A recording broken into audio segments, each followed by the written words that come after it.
രാമക്ഷേത്രം എന്ന ഹിന്ദുത്വ ആശയത്തിന് ചുക്കാൻ പിടിച്ചതും വിജയത്തിലെത്തിച്ചതും LK അദ്വാനി നടത്തിയ രാമരഥയാത്രയും അതേ തുടർന്നുണ്ടായ ബാബരി മസ്ജിദ് പള്ളി തകർക്കലുമാണ്.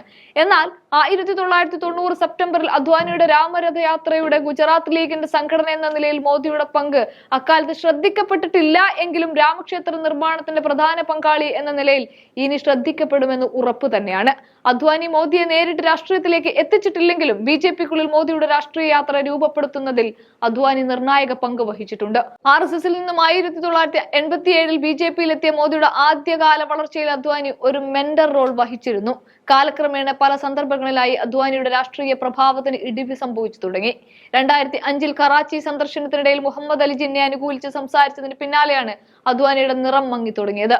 പിന്നാലെ BJP അഖിലേന്ത്യാ പ്രസിഡന്റ് സ്ഥാനം രാജ്നാഥ് സിംഗ് നൽകേണ്ടി വന്നത് ഇതിന്റെ ബാക്കി പത്രമായിട്ടാണെന്ന് LK അദ്വാനി പ്രശസ്ത മാധ്യമ പ്രവർത്തകനായ അരുൺ പൂരിക്ക് നൽകിയ അഭിമുഖത്തിൽ പറയുന്നുണ്ട്. പിന്നാലെ 2004ലും 2009ലും തുടർച്ചയായ തെരഞ്ഞെടുപ്പ് തോൽവികൾക്ക് BJPക്ക് ഏറ്റുവാങ്ങേണ്ടി വന്നപ്പോൾ തോൽവിയുടെ പഴി അദ്വാനി ഏറ്റെടുക്കേണ്ടി വന്നു. ഈ സാഹചര്യം ഉപയോഗപ്പെടുത്തിക്കൊണ്ടാണ് mentorship role വഹിച്ചിരുന്ന LK അദ്വാനിയെ തട്ടിമാറ്റി Narendra Modi Gujarat രാഷ്ട്രീയത്തിൽ നിന്ന് ഇന്ത്യൻ രാഷ്ട്രീയത്തിന്റെ അമരത്തിലെത്തുന്നത്.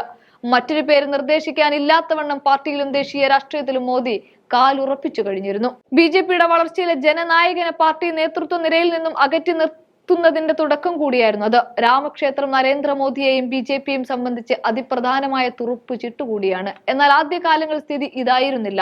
മോദി തരംഗമുണ്ടായ 2014ലെയും 2019ലെയും തെരഞ്ഞെടുപ്പ് പ്രചാരണങ്ങളിൽ അന്നത്തെ തർക്കഭൂമിയായിരുന്ന അയോധ്യ സന്ദർശിക്കുന്നത് മോദി ഒഴിവാക്കിയിരുന്നു. അന്നും രാമക്ഷേത്രത്തിനായി മുന്നിൽ നിന്നത് LK അദ്വാനി തന്നെയാണെന്ന് പറയാം. എന്നാൽ ക്ഷേത്രത്തിന്റെ പ്രതിഷ്ഠാ ചടങ്ങിൽ നിന്ന് അദ്വാനിയെ മനഃപൂർവ്വം BJP ഒഴിവാക്കി. മോദിക്ക് ലഭിക്കുന്ന ശ്രദ്ധ അദ്വാനിയിലേക്ക് വഴിമാറുമോ എന്ന് BJP ഭയപ്പെട്ടു.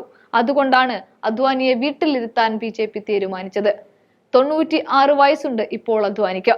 രാജ്യത്തെ ഏറ്റവും മുതിർന്ന BJP നേതാവ് മാത്രമല്ല, തലമുതിർന്ന രാഷ്ട്രീയ നേതാവ് കൂടിയാണ് അദ്വാനി.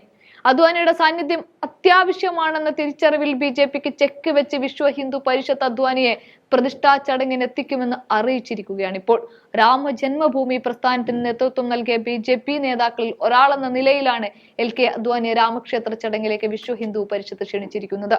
ചടങ്ങിൽ പങ്കെടുക്കുവാനുള്ള അദ്ദേഹത്തിന്റെ തീരുമാനം ശ്രദ്ധേയമാണെന്ന് വിശ്വ ഹിന്ദു പരിഷത്ത് പറയുന്നുണ്ട്. രാമക്ഷേത്ര പ്രതിഷ്ഠാ ചടങ്ങിൽ LK അദ്വാനിക്ക് ആവശ്യമായ എല്ലാ സജ്ജീകരണങ്ങളും മെഡിക്കൽ സൗകര്യങ്ങളും ഒരുക്കുമെന്ന് ഇക്കാര്യത്തെക്കുറിച്ച് സംസാരിച്ച VHPയുടെ അന്താരാഷ്ട്ര വർക്കിംഗ് പ്രസിഡന്റ് അലോക് കുമാർ അറിയിച്ചിരിക്കുകയാണ്.